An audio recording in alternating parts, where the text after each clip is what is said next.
Hello, everyone. Welcome back. I am Shua Allegra, the founder of Grace and Hope Consulting, where we empower people to achieve mental and emotional wellness, reach their full potential, and live fulfilling lives. So we are talking all about resilience. All we do here is about, all around resilience, helping people rise above their circumstances.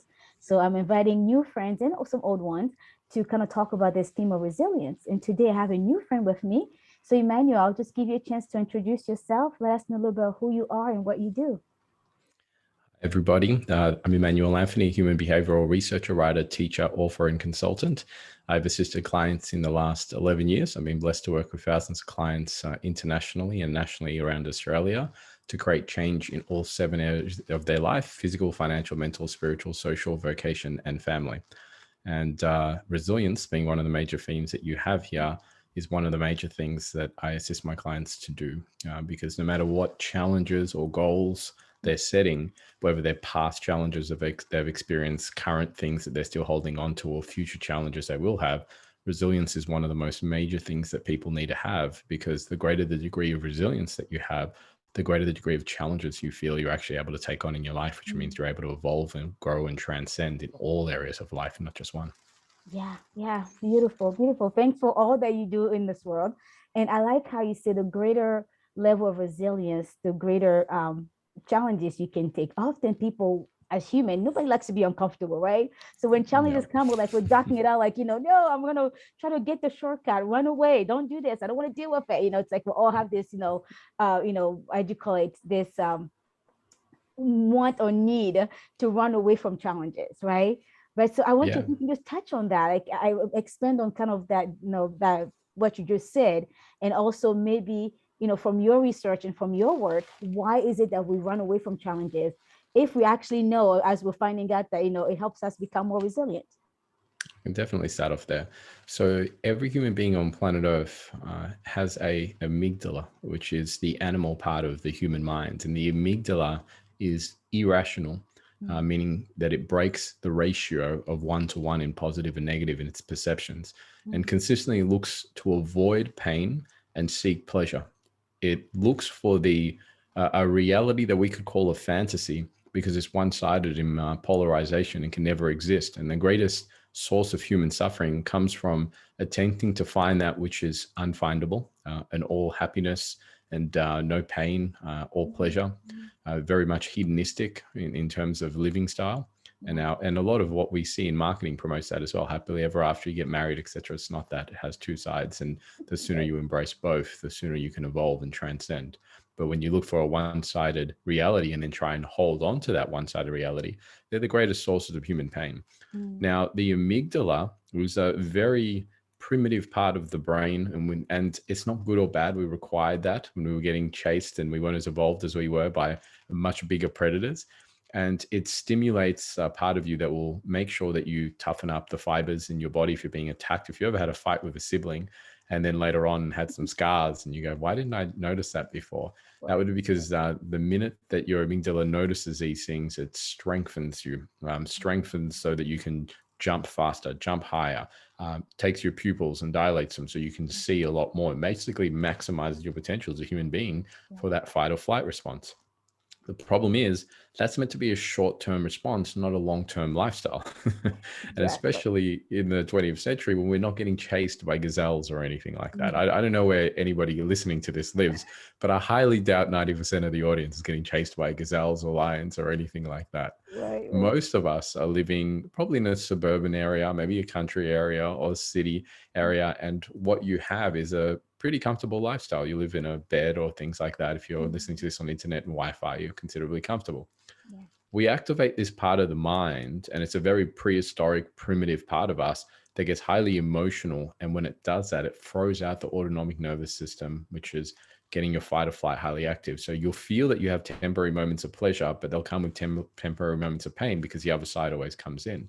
Now, Mhm. there's a much more evolved part of the mind, and that's called the forebrain. And the forebrain has evolved as we have in order to bring balance to our perceptions and allow us to see both sides. So I call resilience the speed at which we can see both sides of any event, situation, or thing. That's what resilience is. Love The it. faster the speed we can see both sides, the faster we can turn that into fuel for our fire. I've done Mm, that for 11 years, taking my clients' biggest problems, and they'll say, "This is I'm not resilient towards my partner breaking up with me." I'll say, "Okay, let's mhm, look at the other side. Where are all the benefits and the services for you if that was to happen?" Until they can see mhm, both, and they go, "Oh, actually, I can see this as blessings and stressings, benefits and drawbacks."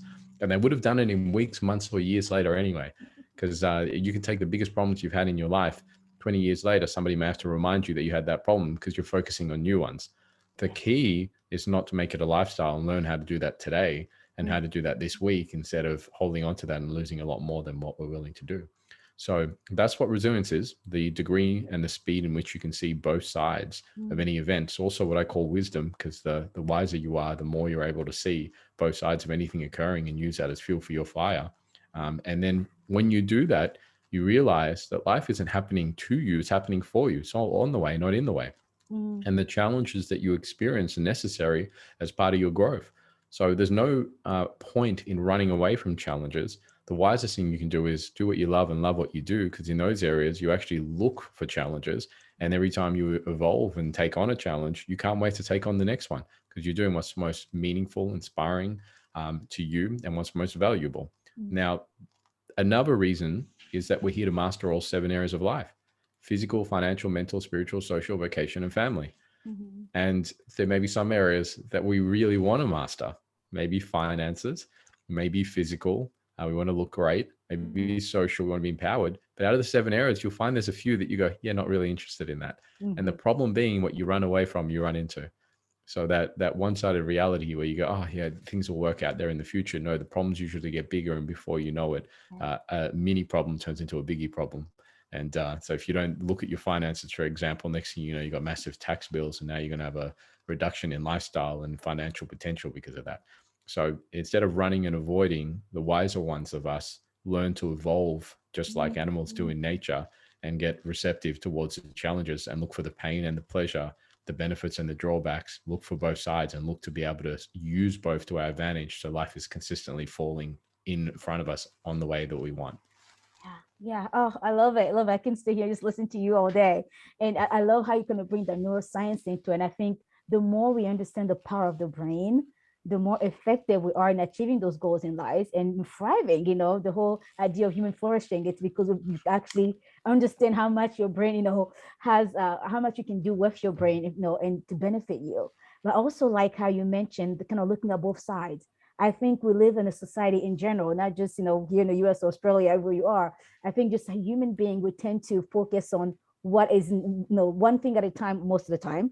Or when we're trying to do, we're trying to focus on more than one, we're focusing too many things, right? And then kind of this microwave society, what we're doing, Overwhelm. do, and just we don't even know what we're focusing on at the end, right? Just too many Yeah. things at once. And so if you don't mind sharing even from your work, how in a society where one we are avoiding all the avoiding um challenges, and then like you said, they kind of bite you in the face later on, right? They get bigger and bigger, and then we tend to focus so much sometimes on things that don't even matter, that's taking our energy, that's taking our focus, taking even a joy and a peace, and then we find ourselves again overwhelmed by again things that are not meaningful.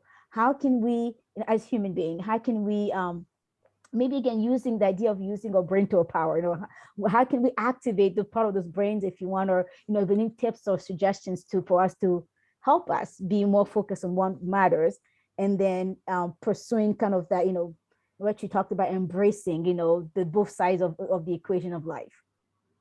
So it's a multi-dimensional aspect in terms of answering that. The first part is organizing your time, Mm-hmm. because the more you organize your time and the more you give yourself permission to realize that you're an important person in this world. There's only one of you. Your fingerprint specific, your eye retina specific. There is no two of either one of those.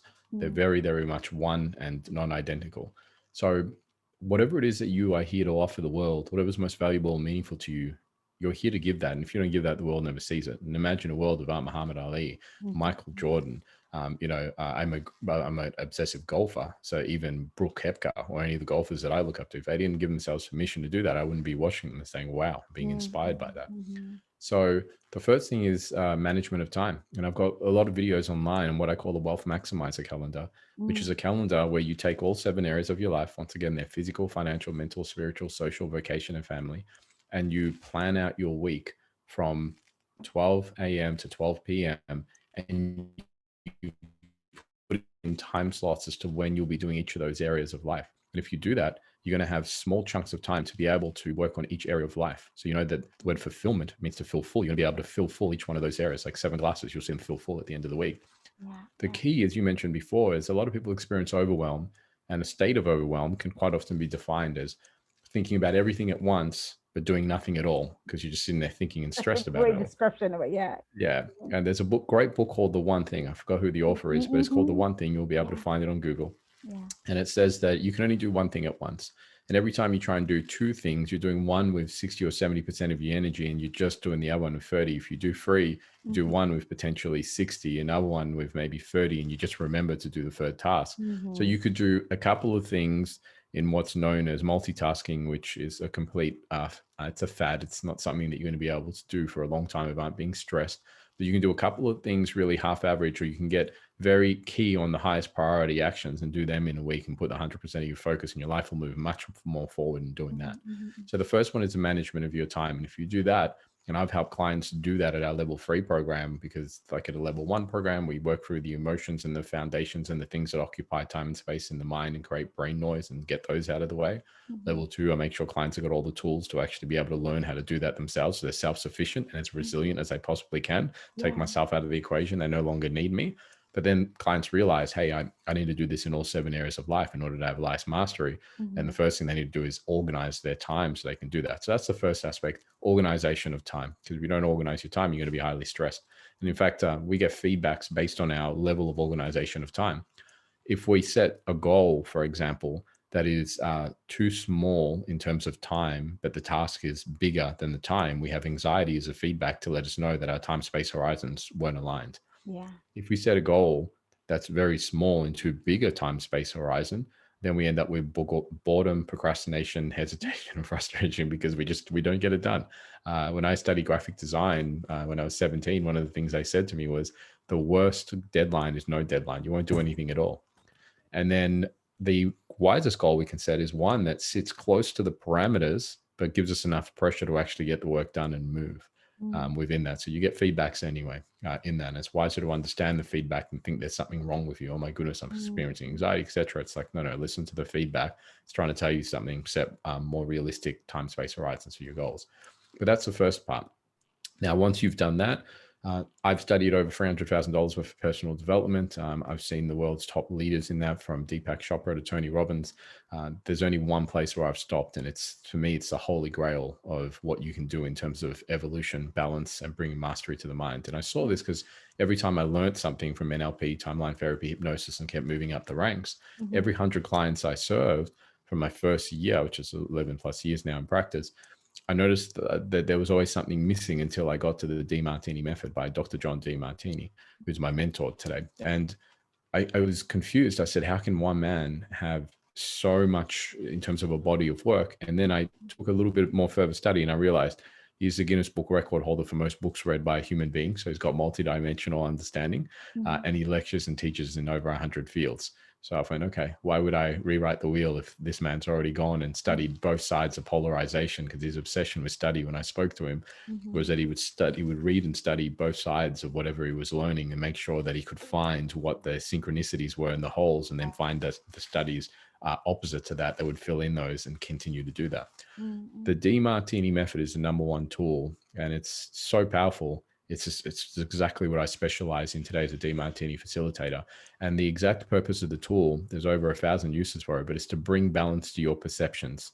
And that's it. That's the result that it will give you. So if you're experiencing a grief, within 30 minutes to 3 hours, done. That's balance. No grief after that. If you're experiencing anger, fear, sadness, hurt, or resentment towards yourself, anybody outside of yourself, so that's anybody in the world, an event, situation, or thing. That basically is every perception you'll ever have in terms of a Right. negative or positive charge. Mm-hmm. There's a specific process to bring balance to that, and it takes the mind from the animal mind and the amygdala up to the higher and more evolved part of the mind.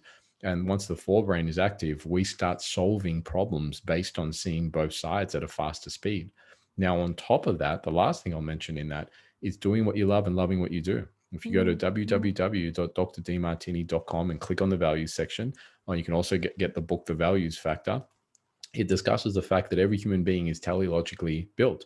We're here to do what we love and love what we do. And whenever we do what we love, whatever's highest in our values, and by the way, that's not honor and integrity and all of those things, they're not values. When you're doing what you love, that's when you activate those. Right. So, for example, my highest values is family creation. My fiance and I are trying to have our first child at the moment. We've been trying for 2 years. Mm-hmm. My second highest values is my business, human evolution, development, and growth. I work 12 hours a day, Monday to Friday. I work a little bit on Saturday as well. But before I met my fiance, I worked 6 days, 7 days a week because I loved what I was doing. It's just time would disappear. People say, "How do you work 12 hours?" I said, "I Mm-hmm. can't do any less because I just sit there and twinkle my toes and fingers and go, okay, I'm going to go back to work." So I organize my time to be able to do that. Mm-hmm. But by doing what you love and loving what you do, when I do those things, that's why I'm talking to you right now. I work 8 a.m. till 8 p.m. When I finish at 8 p.m., sometimes people say to me, "How do you have so much energy?" I said, "I'm a kid in a candy store. And my Mm-hmm. body is made to do what I love and love what I do. And this is what I love. So that's why I'm rewarded with energy and vitality."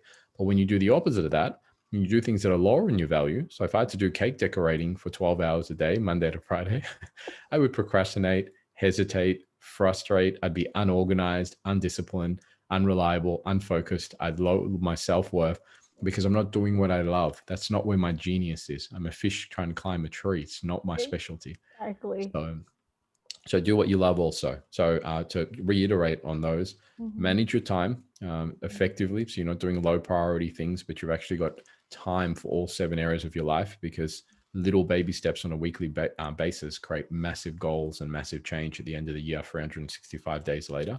Mm-hmm. Second thing you want to do is learn how to balance your perceptions. I've spoken a bit about that, but really that subject can go into huge detail, but that's usually why I teach it, because there's so much to it. It's about human physiology, psychology, biology, what you're attracting, laws of attraction. There's so much involved with that. Mm-hmm. But then also getting crystal clear on what it is that you're here to do and aligning your life and your mission to going out and doing that to the greatest degree. Because when you do, you maximize human potential and you maximize resilience. I've got no problems taking on challenges in this field, but I'd have huge problems doing it in the cake decorating field because I can't be bothered.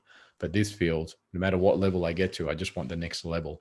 And it's not because I've got some kind of obsessive hunger that's in a negative form. It's because my Mm-hmm. fulfillment grows the more I serve humanity in this field.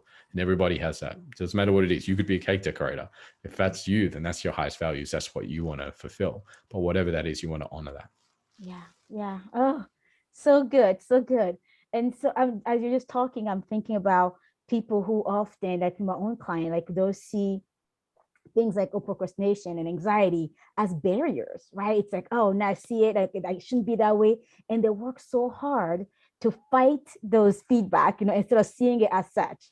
And so I like how you reframe that. Like if you see it as feedback, then it helps you kind of align your values with what feedback you're getting. And so you then prioritize or decide, I guess, what your next step will be. And so yeah, Yes. love that. And Quite often. There's yeah. this obsession. I'll just quickly jump in there. There's this obsession with labeling things and then feeling a sense of expertise in labeling them. Mm, And I say the labels are good for giving me an indication of where will we be working on or what's going on. But then the labels don't mean anything, mhm, because in 11 years of working with clients with anxiety, I've got a 99% rate. For the 1% is the clients that just don't do the work. But the other 99%, I could say 100% in the clients that do the work properly, they let go of the anxiety. Once they let go of it, they realized that there was a feedback mechanism. So anxiety is the perception that something in the future is going to have more pain than pleasure, drawbacks and benefits, disservice and service. And mhm, the ratio of your perceptions. So if I gave you a sheet of paper and I said, "What are you anxious about?" My partner breaking up with me. How negative? Can you write all the negatives of that on one side of a paper and all the positives on the other? And you handed back a 18 negatives and two positives. You got a 1-to-9 ratio, meaning for every one positive, you've got 9 negatives. That's now mhm, giving me an understanding of why, because what you see and perceive is the central nervous system's reaction to that, which is the brain.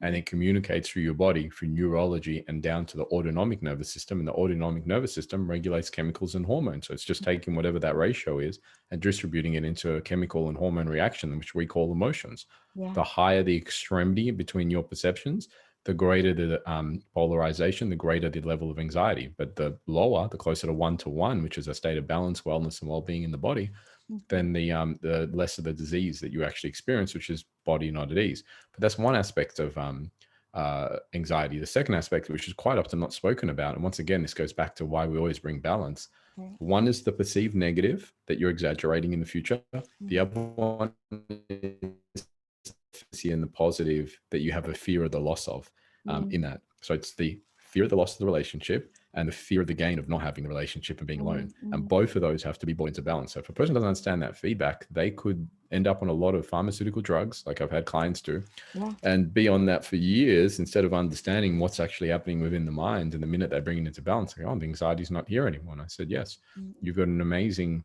power to bring balance through your perceptions. And your mind is something that you can learn to control, Mhm. but it takes some work. And most people sometimes don't want to do the work. It's easier to take a pill and go to La La Land at times than it can be to invest the time to actually work through something. It's only a few hours to a couple of weeks sometimes to some people, but the Right. minute they get it done, it's done for life. Right, right.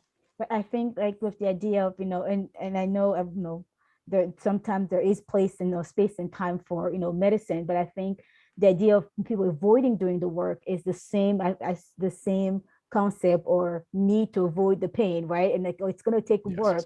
But if we, like you said, bring everything in balance, if I can focus on the outcome, what I'll get on the other side of that work, and it makes it worthwhile, right? And then Well, yeah, you and can align that with your values. Go ahead. yeah, we're talking about use over abuse. And I think in that, but you and I Mhm. both speak in the same language. Yes. Everything has a time and a place. And we're living in a society where we have so many advancements that we can do things with medicine that are absolutely amazing. Mhm. My challenge is in 11 years of practice, I've seen so much abuse over use. It's the first I hear you. solutions. It's the first thing we're going to. Mhm. And there's a price that we pay for everything. And it doesn't matter what it is. If you watch The Last Dance of Michael Jordan, you'll Mhm. notice that he paid a price for greatness and being the Mhm. best in the world at his craft, same as Kobe Bryant as well, because I used to watch a lot of basketball. So there's a price we pay for everything. But the minute that we look for pharmaceutical harsh treatments, which are going to have an Mhm. impact on our liver and our kidney, Right. as the first step in every single thing that happens, I've got a cold, I've got a flu, my nose is sniffly, oh, Mhm. I've got a headache. All of those things, instead of saying, hold on, I got a headache. Have I drank enough water today? Right. Have I exercised a Or had lot? enough sleep. Is it a hot day? Have I not slept? Have I not gone through the 4 phases of sleep that were necessary? And now I'm asking more out of my body. It's like trying to, if you're low on petrol, we're trying to drive a couple of kilometers. You're not going to be able to do that because Right. you Right. don't have the The two aren't fuel. matching up in order to make that occur. So I think as a society, we need to look for the things that damage our bodies the least and then move to the things that potentially are higher risk and damage the body the most. And if we can do that, we get longevity. But if we don't, that's when we end up with a lot of trials and tribulations. And once again, that's not saying we shouldn't take pharmaceuticals. I'm saying that people need to make wiser Mhm. decisions around a lot of the pharmaceuticals that they take.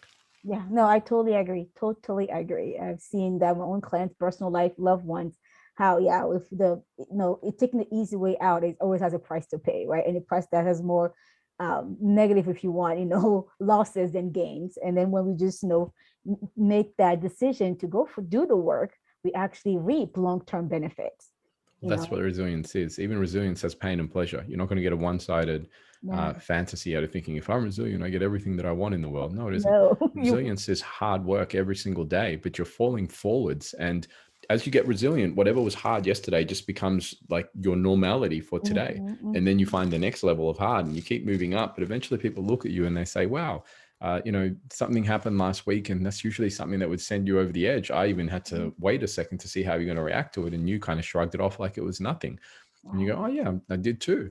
And you realize that your level of growth within that area and your perceptions has evolved to the point Mhm, where what mhm. you used to make a big problem isn't even a small stepping stone anymore in Right. that, because that's how you've evolved. So that's why I would rather evolve to do that we don't mind taking on new challenges, but we feel a little crazy or insane when we feel like we're taking the same challenge again and again. So I feel like we're hitting Mm-hmm. our head against the wall. It's like, come on, let's just get past this one so I can at least do something different. Yeah. And yeah, and that's not just my clients, that's me too. Yeah, all of us. Regardless of what is happening in my life, I want to move to the next challenge, not the same one. Mm-hmm, mm-hmm. Yeah.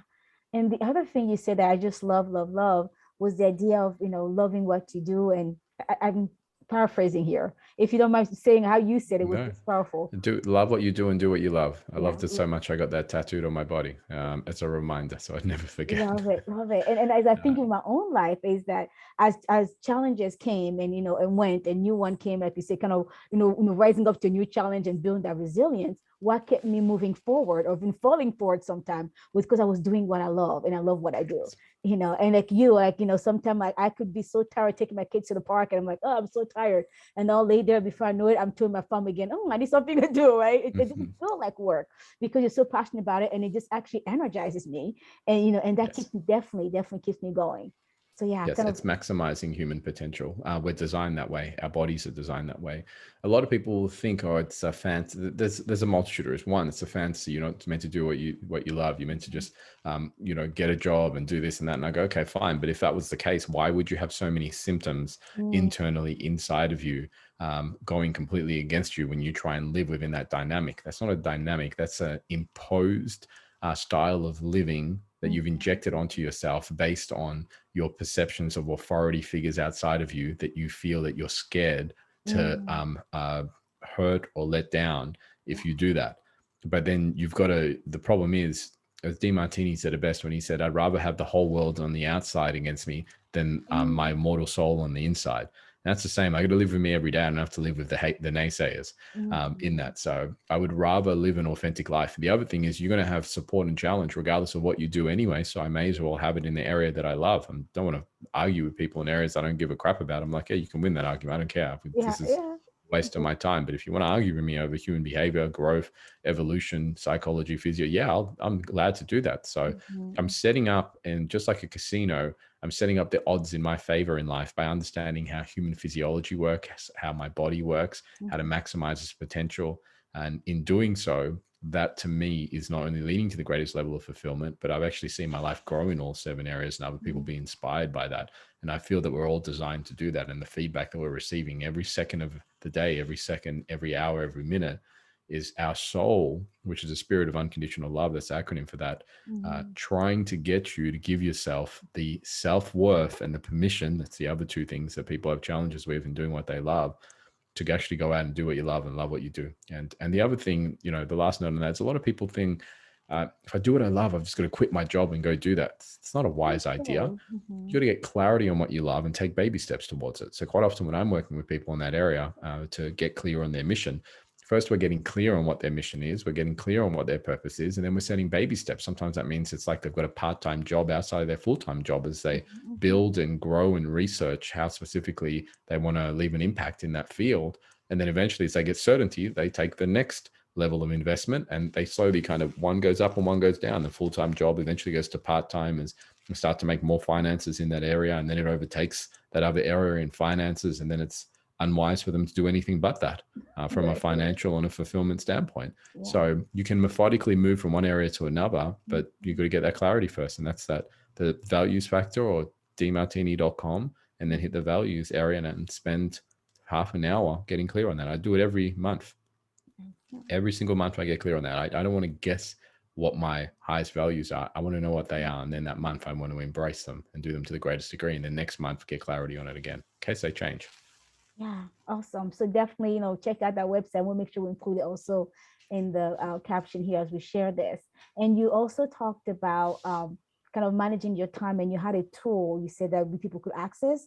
Like, where can we access that? You mentioned, I think, a website or So I've got a few videos. I'll try and find where they are and send them across to you. It's more something we teach in our private community, but I've done a few posts on it, and I wrote a blog. I think it was for I can't remember. I'm remembering the lady I spoke to, it was on her podcast, but I Mhm. wrote a blog on it just discussing management of time and how to create your own wealth maximizer calendar. So remind me after this, and I'll find the link for that blog, and people will be able to go and see a visual example of what mine looks like. Don't copy mine, because mine is based on my highest values and what's most Mhm. fulfilling to me. For most people, a 12-hour workday would make them sick.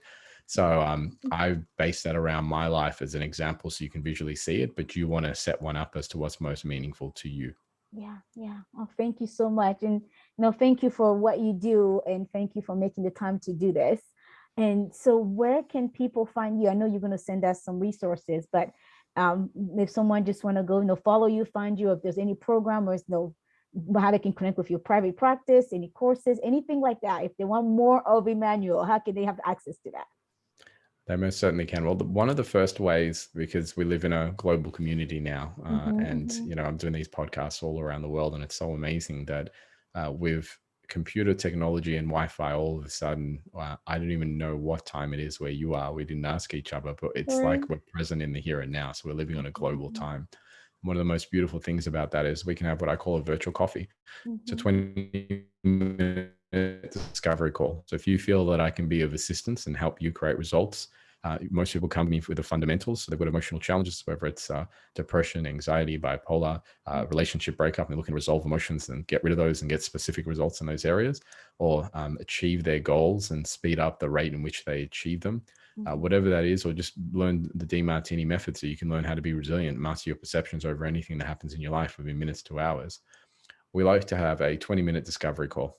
It's a virtual coffee, an opportunity for you and I to have a conversation so we can see, am I the right consultant for you? And are you a perfect match for what we're looking for? We guarantee our results. So we always want to make sure that we're working with ideal clients, and you Hmm. guys are doing the same with me as well. So that's a great opportunity to have a conversation, connect, and also get crystal clear. At the end of that, you're going to get an understanding of where you are, how you got there, what symptoms and what your body's expressing, very detailed format as well, and then what specific results we can achieve and in what time frame we'll be able to do that in that. So that's a great way of doing that. I will leave a link below for the 20-minute discovery call. Otherwise, if you look online, you'll see that my Facebook, I'll also have that in there, my Instagram, where there's constantly posts that we place and live videos and things like that as well, and a range of podcasts. So yeah, there's a range of different ways there, but one of the greatest ways you can do that, if you really want to personalize it and specialize it towards yourself and your unique set of challenges, is booking that call, have a conversation.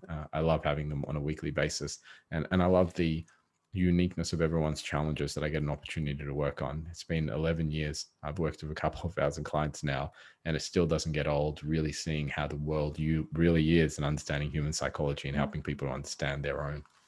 Yeah. Oh, thank you. So for everyone listening or watching this later, definitely click on the link that we'll share, and go book that 20-minute discovery call with Emmanuel. And I know that just the time we share here, I am a better person. I feel full, and building my resilience and sharing that knowledge with others as well. So once again, thank you so much for being here.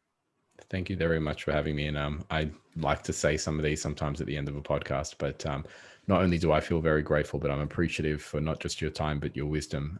It takes quite a lot to put these podcasts together and organize them on a weekly basis outside of everything else I know that you do. So thank you for sharing your wisdom with the world and giving people an opportunity while they're doing the dishes, going for a walk, maybe their cardio for the day or in the gym, Mhm. to find some wisdom or something that gives them hope to not only push themselves, but really go out and be resilient and inspiring and fulfilled. Because there may be one person listening to you, but the impact of that may be 20 or 30 people within their lives. So it's a butterfly effect. So thank you for running a show like this.